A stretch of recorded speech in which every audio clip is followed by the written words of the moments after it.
Section 8.1 is Basic Integration Rules. In this section, we're going to review the basic forms for integrations that you should know and that you would have seen already in Calculus 1, and then review problems where we're integrating using the tools that we learned in Calculus 1. Let's start by reviewing the list of basic integration rules that we should know. If we're looking at finding the indefinite integral of du, we know that that's going to equal u plus c. The indefinite integral of k times f of u du, where k is equal to a constant, is going to equal k times the integral of f of u du, because constant multipliers multiply along. The indefinite integral of f of u plus or minus g of u du, well, we know that that's just the indefinite integral of f of u du plus or minus the indefinite integral of g of u du, because we are allowed to split up integration over addition and subtraction and integrate a term at a time. The indefinite integral of u to the n du, our power rule, well, that's going to be u raised to the n plus 1 all over n plus 1 plus c. And this is always where n does not equal negative 1. Because if n does equal negative 1, we're looking at number 5, the indefinite integral of du over u, which is equivalent to u to the negative 1 du, and we know that that's always going to be the natural log of the absolute value of u plus c. The indefinite integral of e to the u du is just e to the u plus c. The indefinite integral of a to the u du is 1 over the natural log of a times a to the u plus c. Now trig, the indefinite integral of sine of u du is negative cosine of u plus c. The indefinite integral of the cosine of u du is the sine of u plus c. The indefinite integral of secant squared of u du is the tangent of u plus c. Doing cosecant squared next, for cosecant squared of u du, it's negative cotangent of u plus c. The indefinite integral of secant of u tangent of u du is the secant of u plus c. Looking at 13, the indefinite integral of cosecant of u cotangent of u du, that would just be the negative of the cosecant of u plus c. So notice how similar 10 and 12 and 11 and 13 are. We're going to do the same kind of similarity with 14 and 16.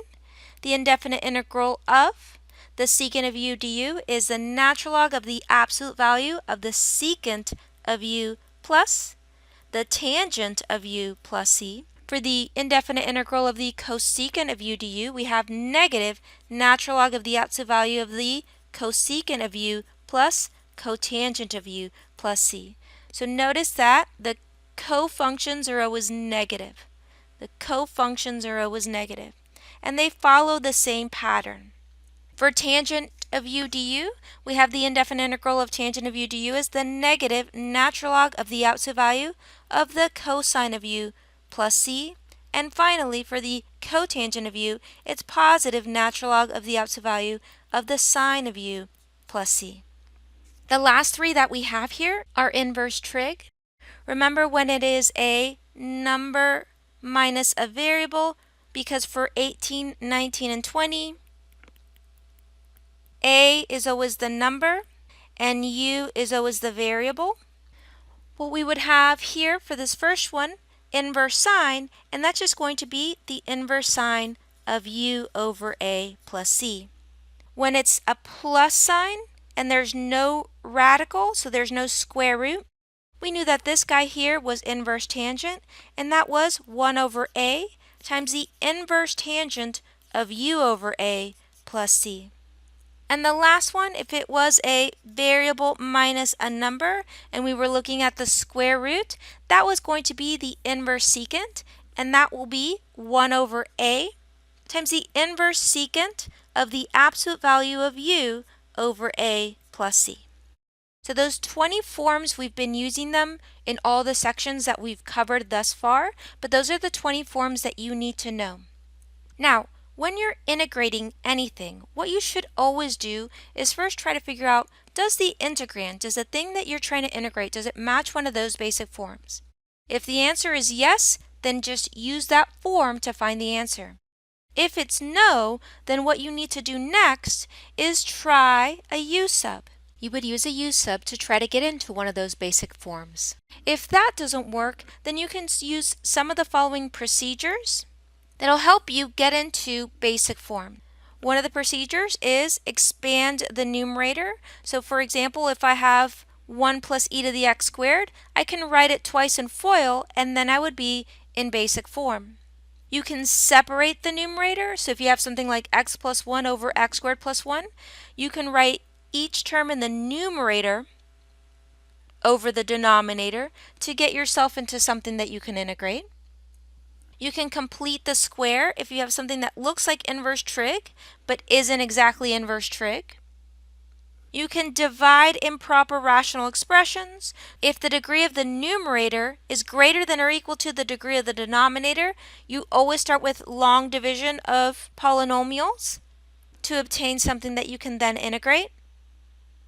You can add or subtract terms to the numerator to obtain something that you can integrate. You can use trig identities, or you can multiply by the Pythagorean conjugate. We'll be using these procedures in the following examples so that you have an idea of how to use them to get yourself an integrand that you can integrate. Let's look at examples 1 through 9, where we're asked to find the indefinite integral. Number 1 is the indefinite integral of x over 2 plus 9x squared dx. Is this basic form? No. I mean, it looks like it might want to be inverse trig. It might want to be inverse tangent, but I have that extra x here, which makes me think I am not inverse tangent. If I am not a basic form, what I need to do is try a u sub. Well, what would I let u equal? The denominator. If u is equal to 2 plus 9x squared, what is the derivative? Well, the derivative du would equal 18x dx. I don't have an 18x, all I have is an x dx. If I divide both sides by 18, I get 1 over 18 du is equal to x dx. So now I can rewrite this as the indefinite integral of 1 over u times 1/18 du. Now in basic form, this integrates as 1 over 18 times the natural log of the absolute value of u plus c. Getting out of u's and back into x's, I end up with 1/18, the natural log of the absolute value of 2 plus 9x squared plus c. What's the difference between example 1 and example 2? Well, example 2 does not have that extra x in the numerator. That makes this guy here inverse tangent. Remember, with inverse tangent, we need to identify what is a, what is u, and what is du. A is always your constant or your number, u is always your variable. So in this case, my a squared is equal to 2, therefore a is equal to the square root of 2. My u squared is equal to 9x squared. U, taking the square root of that, would be 3x, and the derivative du would equal 3 dx.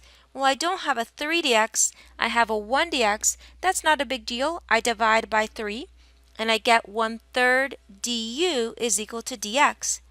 Therefore, this is going to equal, remember that 1/3 is a constant multiplier that multiplies along, 1/3 times, and the formula was 1 over a. Well, a, remember, is the square root of 2 times the inverse tangent of u over a. U, remember, is 3x. A is still the square root of 2, and then plus c. Finally, clean this up, and we have 1 over 3 square roots of 2 times the inverse tangent of 3x over the square root of 2 plus c. You don't need to rationalize the denominator. You don't need to multiply top and bottom by the square root of 2 to rationalize the denominator in this class. Number 3, the indefinite integral of x over 2 plus 9x to the 4th dx. Well, again, that has that extra x here, so it makes me think I'm not inverse tangent. But what happens when I try a u sub? Well, if u is equal to that denominator, 2 plus 9x to the 4th, the derivative would be 36 x cubed dx, and the problem is I don't have an x cubed, I only have an x. Since I'm off by a variable, I am not a u sub. So the only other option really here would be inverse trig. Let's try seeing if this is inverse tangent. Remember, a squared is going to be the number, so a squared here is still 2. A is going to equal the square root of 2. U squared is always the variable piece, so u squared in this case is going to be 9x to the fourth. Therefore, u would be the square root of that. Well, the square root of 9 is 3, and the square root of x to the fourth would be x squared. Now find your derivative, du. Well, du would equal 6x dx. I don't have a 6x dx, I have an x dx. I'm off by that constant multiplier. I divide by 6 and I get 1/6 du is equal to x dx. So this was the inverse tangent. It was just an inverse tangent in disguise. So you just have to be careful when you're looking at the integrand. First try and see if it matches that form exactly like it did in 2. If it doesn't, try a u sub. If that fails, you might be inverse trig in disguise or need to use one of the procedures we discussed on the first page. Now, finding the final answer here, remember 1/6 comes and multiplies along. And this is times 1 over, a is still root 2, times the inverse tangent of u over a, in this case, 3x squared over root 2 plus c, and we're just going to rewrite it as 1 over 6 square roots of 2 times the inverse tangent of 3x squared over the square root of 2 plus c.